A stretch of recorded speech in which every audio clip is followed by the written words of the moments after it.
Erev Tov para todos, qué gusto compartir con toda la familia Betel y con todos los que se acercan a nuestras pláticas, a nuestras actividades, lo que vamos a tener en unos momentitos y es el zhut, el kabod, el privilegio, el honor de tener al rabino Felipe Goodman con nosotros, que nos va a platicar de algo muy interesante referido a Pesach.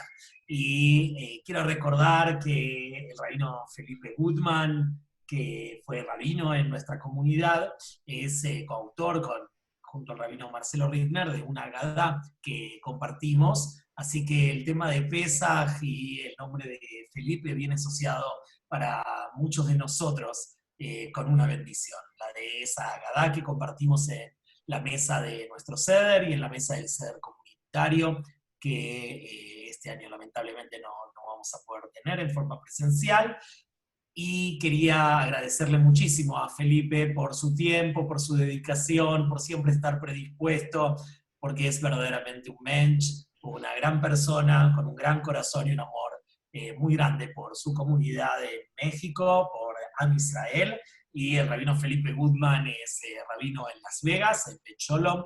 Y quiero agradecerte, Felipe, por ir Rabí, un maestro, un amigo, alguien que siempre, siempre está predispuesto a ayudarnos y acompañarnos. Así que muchas gracias, Felipe. Aprovecho para mandar el cariño a toda la familia, a Liz, a toda tu familia y desearles Hag Sameach, ¿sí? Que tengamos un Pesaj de alegría y que así como las plagas, ¿sí? que afectaron a Egipto, también terminaron, también termine esta pronto y podamos celebrar en libertad y con alegría todos juntos.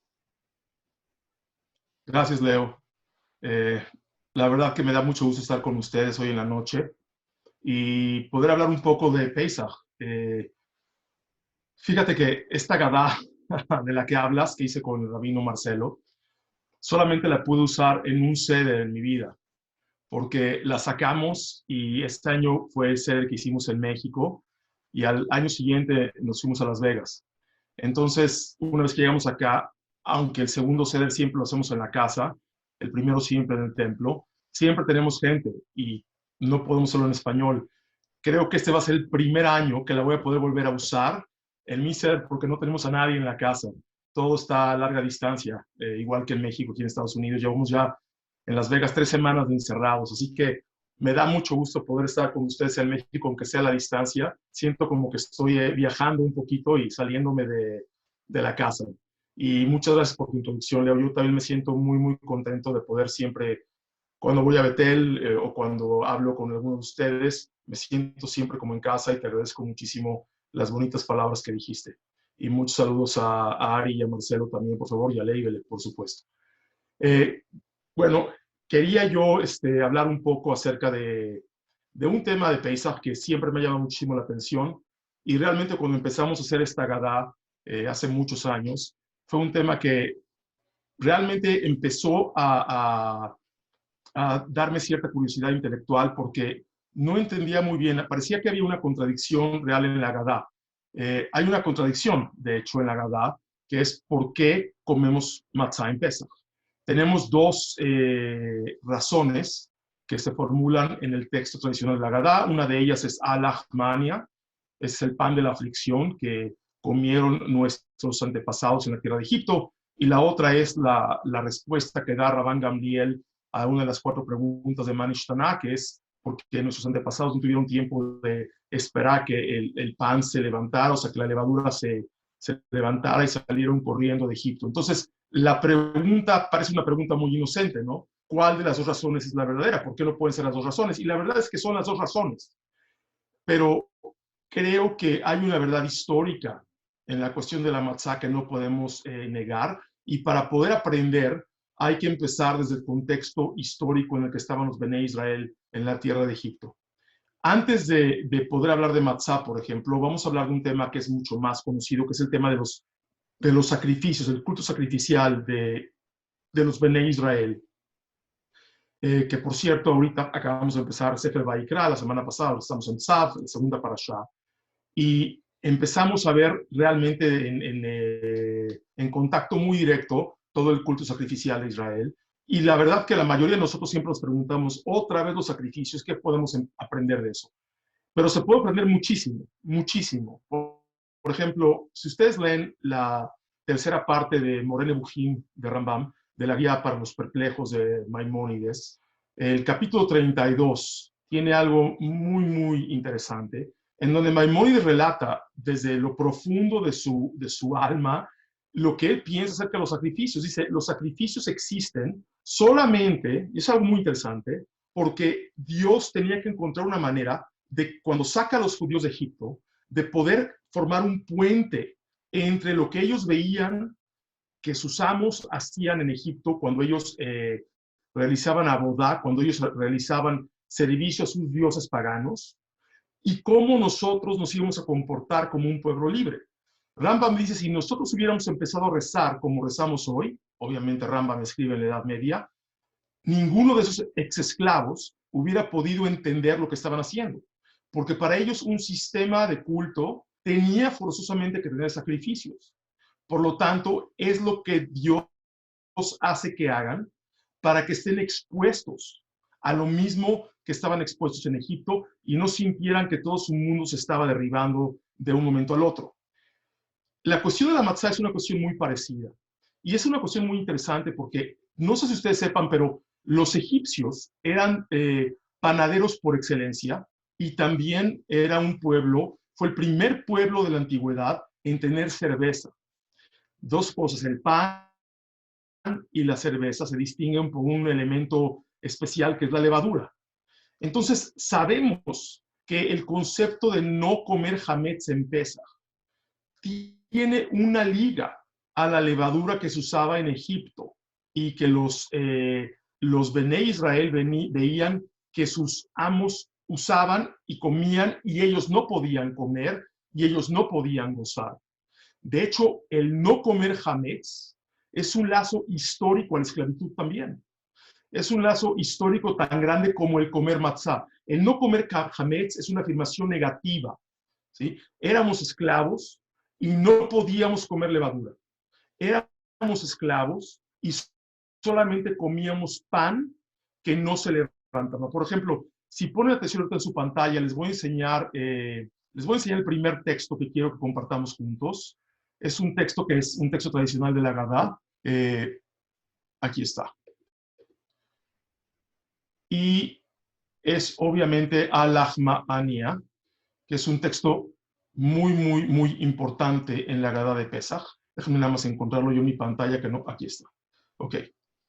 Vamos a leer el texto rápidamente. Al-Ahma'ania de Yahalo Batana de Ara de Mitzrayim. Kol dichtin yetei veihold, kol ditzrich yetei veisach. Ok. Este es un texto que todos conocemos, lo cantamos de muchas maneras, Sefaradim y Ashkenazim lo cantan diferente. Aquí la melodía que usamos es Al-Ahma, Al-Ahma. Todos los niños se la saben, pero ¿qué es lo que estamos diciendo? Es una melodía bastante alegre. Es más, algunos judíos sefaradim levantan la matzá y se la ponen sobre la cabeza, ¿sí? Nosotros solamente levantamos el plato en la tradición ashkenazí, pero para muchos sefaradim, cada uno toma un pedazo de matzá y se lo pone sobre la cabeza, o el líder del seder toma un pedazo de la matzá, de las 3 matzot, toma una de las matzot y se las pone sobre la cabeza y dice, Al-Ahma Anim, este es el pan de la aflicción. ¿Okay? No es algo muy optimista. Entonces, la primera pregunta es, si este es el pan de la aflicción, si este es el pan que comíamos cuando éramos esclavos, entonces ya lo comíamos desde antes de salir de Egipto. No es que ya comíamos este pan, no es que no comíamos este pan y lo comimos por primera vez cuando el pan no se levantó, cuando lo quisimos hornear a la salida. O sea, era un pan que era de cajón parte de nuestra dieta. Y era un pan de castigo, era un pan de esclavo. Y por eso lo comemos. Así empieza el Magid. Esa es la primera declaración del Magid y además está en arameo, lo cual quiere decir que es uno de los textos más antiguos de la Agadá de Pesaj. Y es un texto antiguo, es un texto que nos dice una de las primeras razones que los rabinos entienden por la cual comemos hametz, por la cual comemos matzá, es porque matzá ya comíamos desde antes y lo hacemos para recordar la aflicción y la esclavitud. Algo muy interesante también sobre este tema es lo que hacemos, ¿no? Decimos alahmania, ¿sí? Kol difrin yetei beihul, todo el que tenga hambre, el que tenga sed, que pase, que venga a comer con nosotros y que venga a tomar con nosotros. Estamos invitando a gente a que coman el pan de la esclavitud con nosotros. Y digo que es interesante porque creo yo que nos da a conocer mucho también sobre lo que representa la matzá. Representa el no poder controlar el tiempo.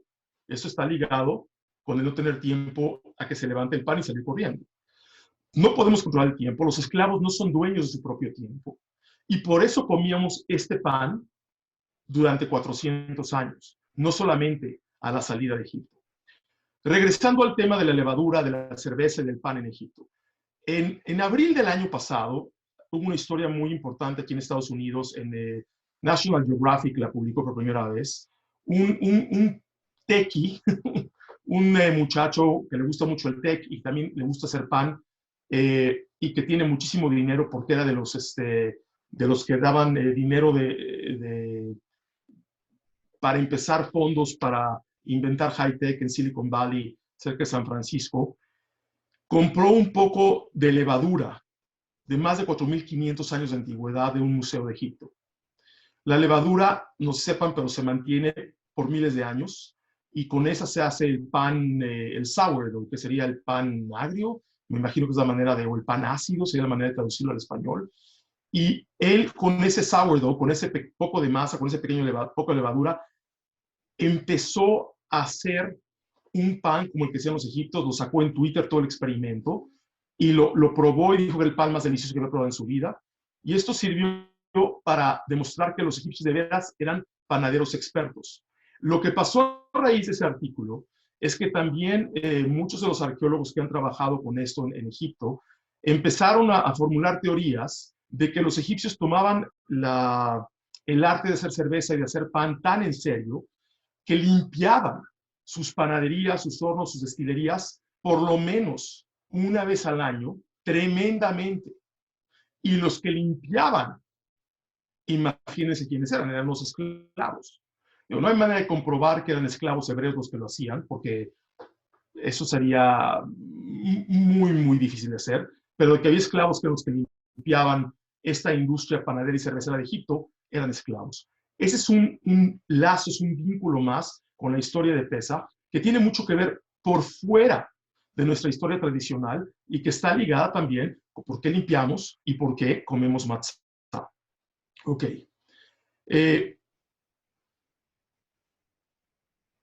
Cuando yo digo que nosotros comíamos matzá porque era el pan de la esclavitud, creo que el símbolo de la matzá es realmente más que ser el símbolo de que nos fuimos porque no teníamos tiempo de quedarnos y no se levantó el pan, es realmente un símbolo de esclavitud. Es el símbolo de la aflicción, es el símbolo de la tristeza. Y vean las 4 preguntas de Manish Torah. Matzá comemos todo el año. ¿Por qué esta noche solamente matzá? Y ahí es cuando la Agadá se desfasa un poco del alach ma'ania y se va a contestar después en Rabban Gamliel Ayaomer. Rabban Gamliel les solía decir que el que no menciona 3 cosas en Pesach, Matzah o Maror, es como si no hubiera cumplido la obligación de la mitzvah de Pesach. Y una de ellas es matzá, y ahí es cuando contesta que la matzá es lo que tenemos porque no se levantó el pan al irnos de Egipto. Y otra vez, ahí demostramos que como esclavos, el momento en que se termina la esclavitud y empieza la libertad, todavía no éramos dueños de nuestro propio tiempo y tuvimos que seguir comiendo matzá. Es decir, uno de los primeros actos que quisimos hacer, perdón, voy a acabar con eso. Uno de los primeros actos que quisimos hacer como pueblo libre fue hornear nuestro propio pan como lo horneaban los egipcios. Pónganse a pensar, el pan es símbolo de abundancia, es símbolo de que podemos sostenernos a nosotros mismos. Un pueblo que tiene pan, un pueblo que produce pan, ¿sí? Con la benevolencia de Dios, es un pueblo soberano y libre. Es una de las características, poder producir nuestro propio pan. Es lo primero que queremos hacer al salir de Egipto, porque nunca lo habíamos podido hacer en 400 años. Y de repente, la reacción de Dios es, no, no son libres todavía hasta que salgan de la tierra de Egipto, hasta que salgan de Mitzrayim, y al momento de salir, en ese momento, lo van a poder hacer, pero no hasta que sean libres. Y otra vez viene ese concepto, ¿sí? Por cierto, me acordé de una cosa que la tía de Ralph Waldo Emerson le dijo a Emerson, Mary Moody, se llamaba su tía, y le dijo una vez, el apresurarse es de esclavos. Hurry is for slaves, le dijo. La idea de que no puedes controlar el tiempo es la idea esencial de la esclavitud. Eso es algo que Emerson escribió. Es algo muy interesante y está ligado completamente con la matzá. Cuando hablé de lo que mi bobe me decía, nunca se me va a olvidar. ¿Sí? Mi bobe decía que comíamos matzá porque el pan, la levadura en el pan, era nuestro ego inflado. Y la matzá era un pan de humildad, era un pan sin ego, era un pan de esclavitud. Y eso para mí es una bobe maíz, porque realmente es un midrash que no tiene ninguna base en la historia. Es un midrash muy bonito, es un midrash que es parte del alma del pueblo de Israel, pero históricamente no es una realidad. La realidad histórica, creo yo, que está mucho más ligada con el control del tiempo, con el control de nuestro propio destino y con el control, además, ¿sí?, de ser libres de producir su propio pan. Al margen de lo que estoy diciendo, de las imágenes que me vienen a la cabeza ahorita, una de las cosas más increíbles que hay que hacer en Israel, en Erev Shabbat, es ir y comprar jalot. Y no les toque decir lo que sabe la jalá en Israel, ¿sí? Comprar jalot para Shabbat.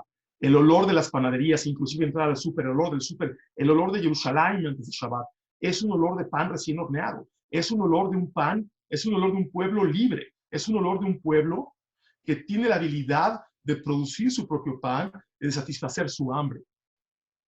Ese es el contraste con la salida de Mitzrayim. Es un contraste muy, muy importante. Mandela, Sharansky, gente que pasó tiempo en la cárcel y no podía ser libre. Si leen sus memorias, cosas de lo más importante que dicen en sus libros, en sus memorias, Sharansky obviamente en lo que escribe, ya algo de lo que habla muy comúnmente, es que puede ser prisionero en esclavitud, igual que como puede ser esclavo en la libertad, ¿sí? Y realmente parte de la idea de comer matzá es actuar como si fuéramos esclavos para sentir la esclavitud en la libertad. Pesa, ¿sí? Se trata de reactuar, de rehacer la esclavitud para poderla sentir en carne propia, ¿sí? Bejol dor vador. En cada generación, todos los seres humanos nos tenemos que sentir uno al otro como si estuviéramos saliendo de la tierra de Egipto. Es algo súper importante.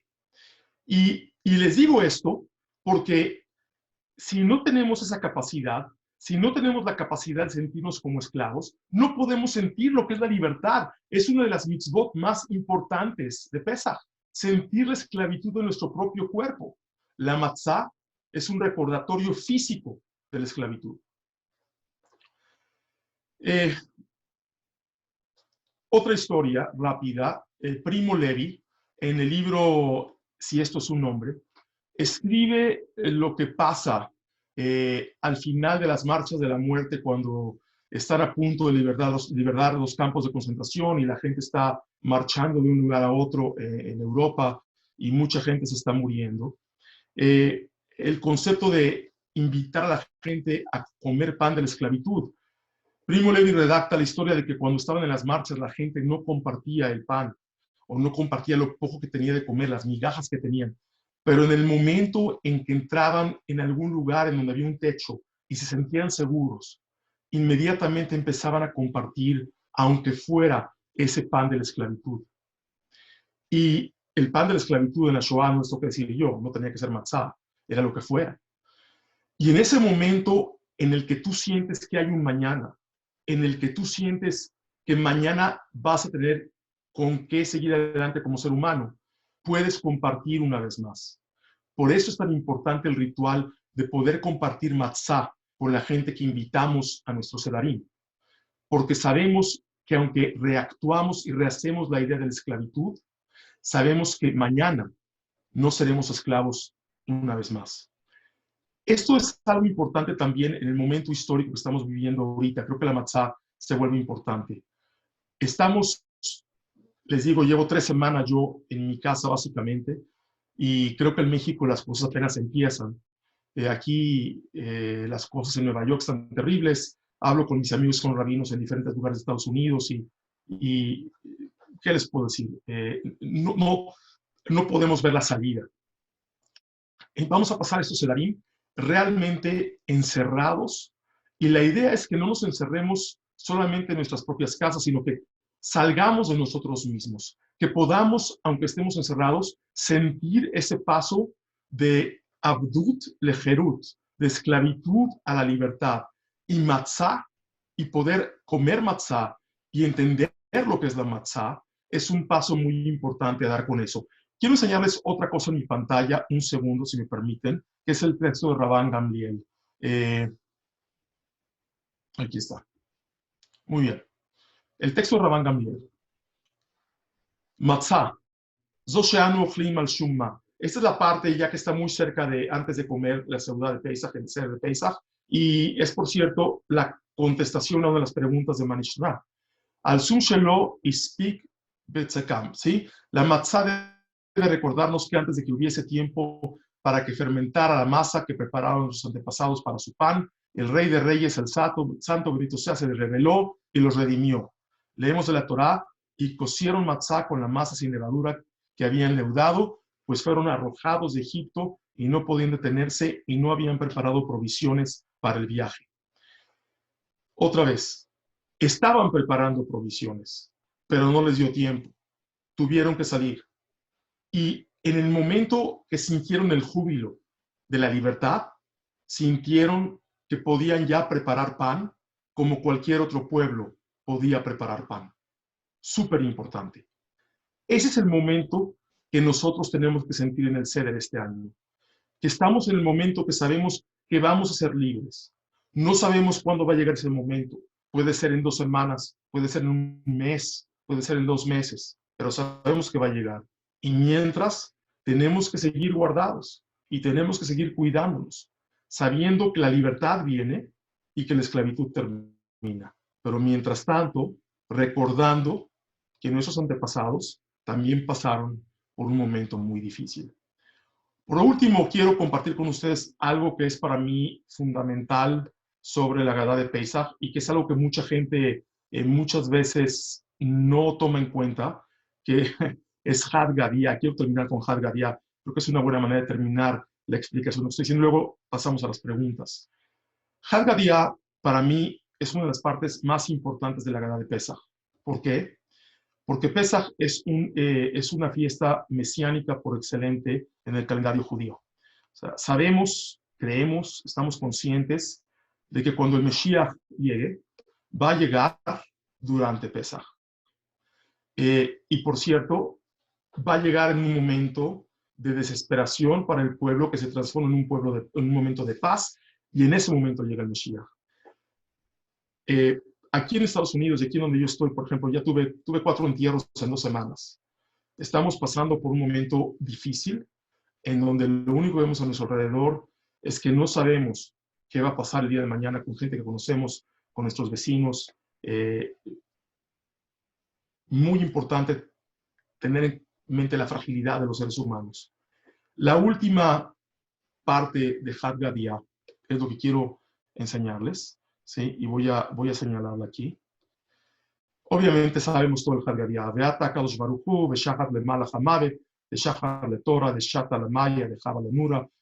Y viene ahora el Kadosh Baruch Hu, es el final. Viene Dios, y Dios shechtea, Dios sacrifica, mata al Malach Hamavet, al ángel de la muerte, de Shachar de Torah, de Shachar de Maya, ¿sí? Que es el ángel de la muerte que había matado al Shoichet, que mató al buey, que se tomó el agua, etcétera, etcétera, etcétera. El último paso de Had Gadía es que Dios conquista a la muerte. Y es importante tener eso en mente, porque parte de pasar de la esclavitud a la libertad, parte de saber que tenemos el estómago lleno de matzá, es que nada en la vida es una condición permanente. Todo en la vida pasa, inclusive un momento tan difícil como el que estamos viviendo. Y Akadosh Baruj Hu va a conquistar a la muerte y de esa manera vamos a ganar una vez más nosotros nuestra libertad. Muchísimas gracias por escucharme y espero poder contestar algunas preguntas si tienen para mí. Y otra vez me ha dado muchísimo gusto poder haber hablado con ustedes el día de hoy. Muchísimas gracias, Felipe. Es un gusto escucharte. La gente nos comenta en Facebook y también en privado. En primer lugar, que le da muchísimo gusto saludarte. Y te mandan a ti, a Liz, a la familia, muchos cariños. Muchas gracias. Genial que verdaderamente tú dejaste una huella en el corazón de todos nosotros en Betel y por eso te agradecemos tanto y tu presencia así a través del Zoom nos trae alegría y nos trae consuelo en estos momentos, nos trae a todos también esperanza, porque esto que tú mencionabas de la matzá es algo que no solo es el símbolo de la fiesta, sino que la matzá también representa algo que se rompe, ¿no? Así casi desde el comienzo del Seder, rompemos la matzá y entendemos que el mundo en el que vivimos es un mundo de fragmentación, es un mundo que tiene que ser reparado, es un mundo donde vivimos, como tú mencionabas, con fragilidad. Y creo que este Pesaj lo vamos a sentir más, ¿no? Vamos a hacer ese yahatz y darnos cuenta que algo está roto en nosotros. ¿Qué opinan sobre esto? Mira, déjame, qué bueno que me preguntaste eso, porque es una cosa muy importante. El Gaón de Vilna. El Gaón de Vilna tiene un comentario, ya que hablas de yahatz, que yahatz realmente no hay por qué hacerlo con 3 matzot, sino que se debe hacer con 2 matzot. Es increíble, ¿ok? Porque es básicamente la única persona en la tradición que habla de que yahatz tendría que ser con 2 matzot. El Gaón de Vilna tiene un problema fundamental con que yahatz sea con 3 matzot, porque, por ejemplo, una de las cosas que no mencioné es que la Haggadah de Pesach es el campo de batalla tradicional y teológico entre el cristianismo y el judaísmo. ¿Okay?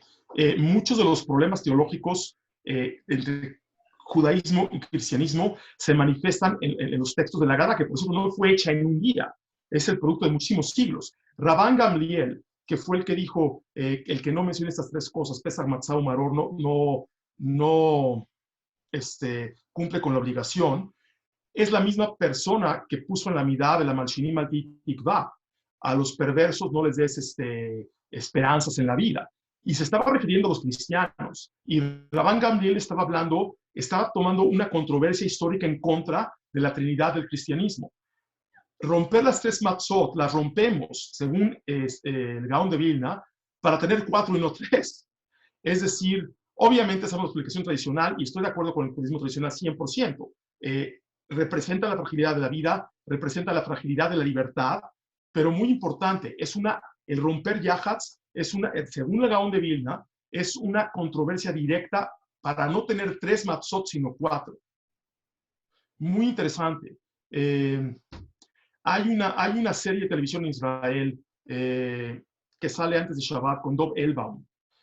Tú estuviste un año en la mitad de Jerusalén, seguro te acuerdas. Sí, la recuerdo muy bien y la veo y lleva personajes muy interesantes. Okay. Y sus visiones también son muy críticas, muy interesantes. Dov Elbaum una vez entrevistó a un profesor de historia de la Universidad de Bar-Ilan. Y ahí fue donde yo empecé a ver, estuvo impresionante. Él fue de la primera persona que entendí lo del Gaón de Vilna. Fui y lo chequé porque no lo podía creer. Y resultó que sí era cierto, parece ser una controversia histórica. Pero te digo, a mí me gusta mucho, creo que por eso soy rabino conservador, me gusta mucho el grounding, el arraigarme en las fuentes históricas, pero obviamente tiene muchísimo simbolismo el romper la matzá por la fragilidad de la vida. Creo que tengo una explicación muy larga a una pregunta muy sencilla. Perdón, Leo.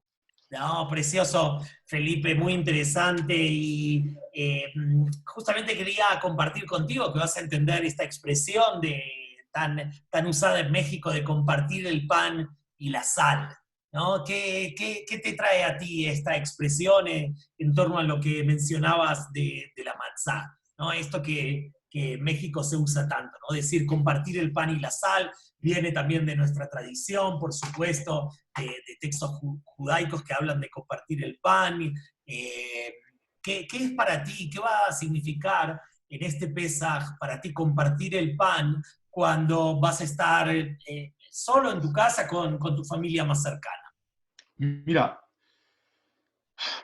es una pregunta que ahorita me toma un poco con el corazón realmente en la mano, Leo, porque la gente aquí ya lleva casi un mes sin trabajar.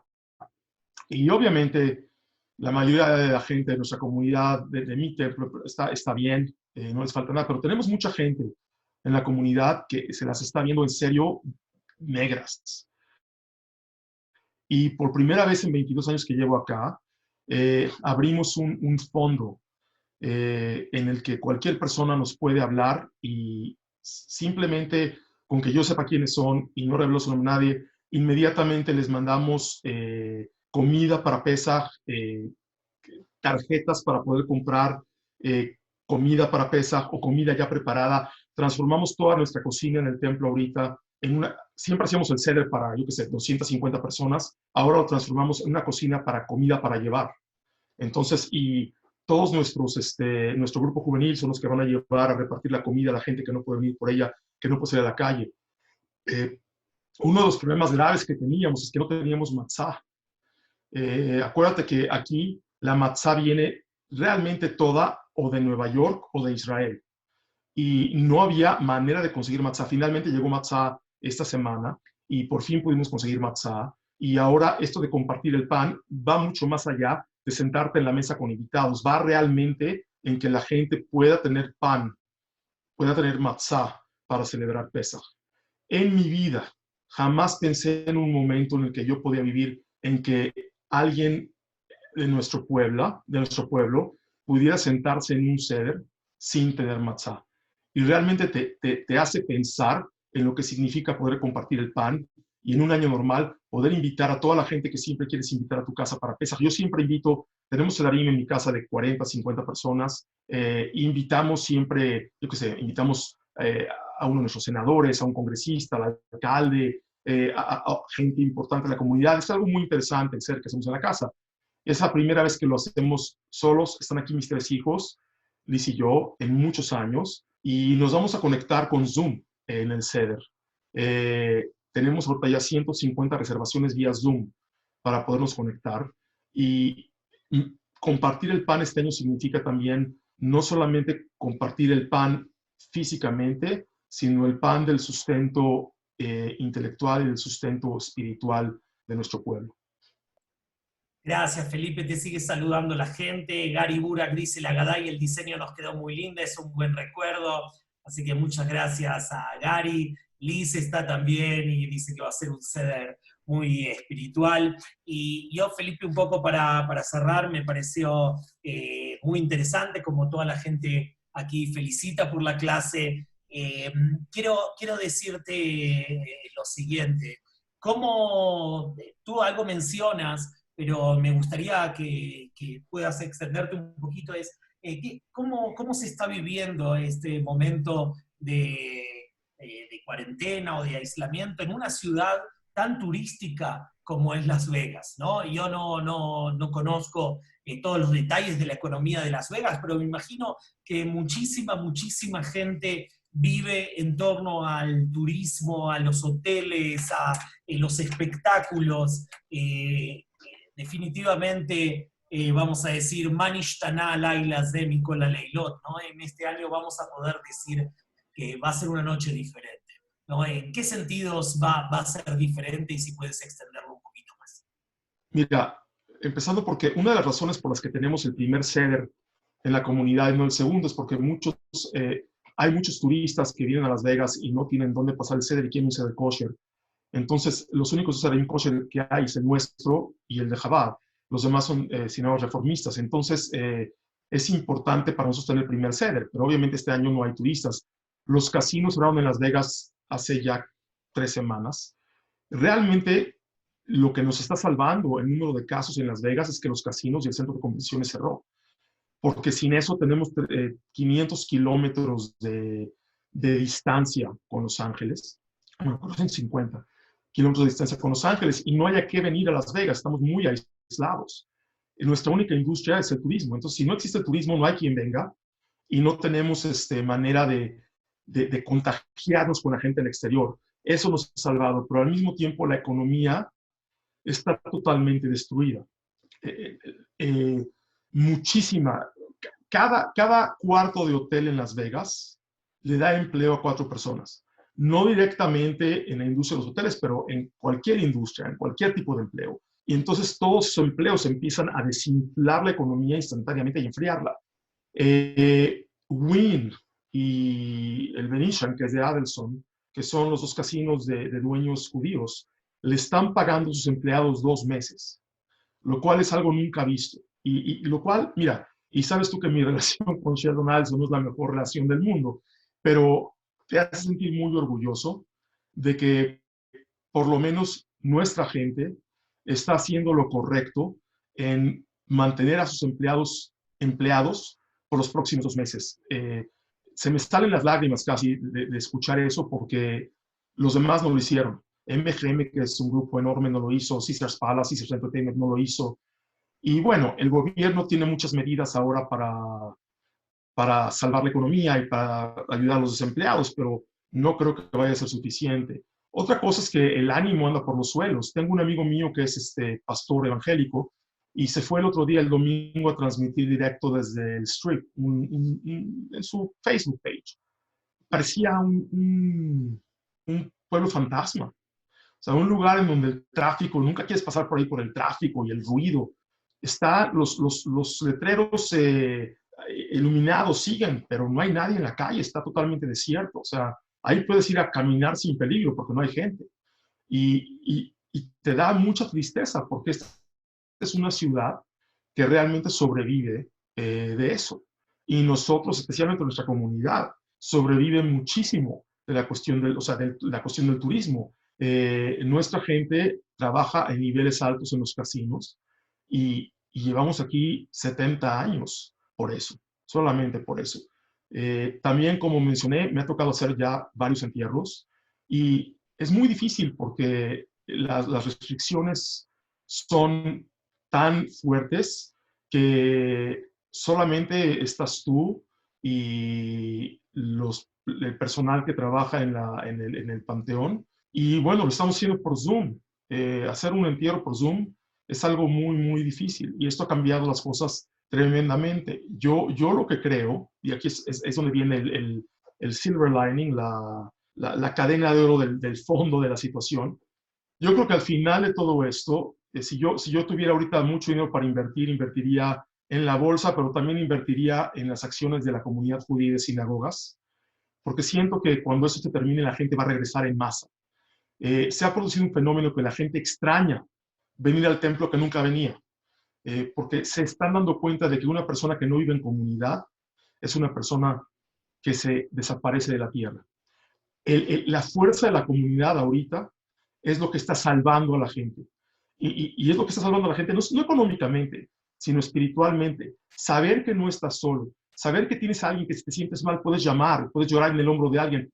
Estamos trabajando, yo no sé, me imagino que ustedes también, pero yo voy de junta en junta, de conferencia en conferencia, de hablar con gente en Zoom, de hablar con gente en Zoom, de una a la otra, a ver quién podemos ayudar. Ha sido las 3 semanas más duras de mi rabinato. En mi vida había vivido algo así. Espero que esto conteste tu pregunta, Leo, y gracias otra vez por tenerme. Me da mucho gusto poder hablar con la gente de Betel, aunque sea la distancia, es distancia física, pero no distancia espiritual y sentimental. Muchas gracias, Felipe. Siempre un gusto. Lo cierto es que tú sabes, la comunidad judía en México es muy activa, muy bien organizada. y verdaderamente también sale lo mejor de la comunidad en estos días. Por supuesto, en Betel hacemos un gran esfuerzo, sí, de muchísimo trabajo, muchísima dedicación, pero comparto contigo, cuando todo esto termine, nuestras sinagogas se van a llenar, va, vamos a tener una fuerza de reconocer lo importante que es tener una familia extendida, ¿no? Que es la comunidad, que es el pueblo de Israel. Solo, Felipe, para cerrar, te quiero dejar un versículo. Lo al alejem levadoy higie Adam. No solo del pan vivirá el hombre. Y hoy hablaste mucho del pan, la matzá es vista en nuestros textos como también como un pan. Es pan. ¿Qué te dice esta reflexión en estos momentos tan difíciles? Oh, bueno, Bereshit 100%, Bereshit clásico. Esta reflexión, Leo, es una reflexión muy importante. Y otra vez, sentimos la distancia física, pero no la distancia espiritual. Y te das cuenta en estos momentos. Hemos tenido gente estudiando con nosotros en línea que en mi vida yo hubiera pensado que iban a tomar una clase de Talmud o una clase de Torah. Y la gente está buscando todo eso porque creo que no solamente por el tiempo que tienen en las manos, pero se están dando cuenta de cómo convertir el tiempo, como dijo Natan Sharansky, en que tu esclavitud física de estar en un solo lugar no te tiene que quitar tu libertad espiritual. Y lo que acabas de mencionar, lo que acabas de citar, lo al Lechem Levadoy y Adam, es exactamente eso. No vivimos solamente de libertad física o de pan físico, vivimos también de pan espiritual y de libertad espiritual. Muchísimas gracias, Felipe. El abrazo virtual para ti, para Liz, para tus hijos que van a compartir juntos Pesaj, y eso va a traer alegría a los corazones y también esperanza de que el próximo Pesaj sea diferente y que escuchemos Besorot Tovot y Yeshuvot Benejamot, que escuchemos buenas noticias, noticias de consuelo y de salvación y de recuperación y de salud para todos. Un Así abrazo, creo. Felipe. Un abrazo, hasta luego.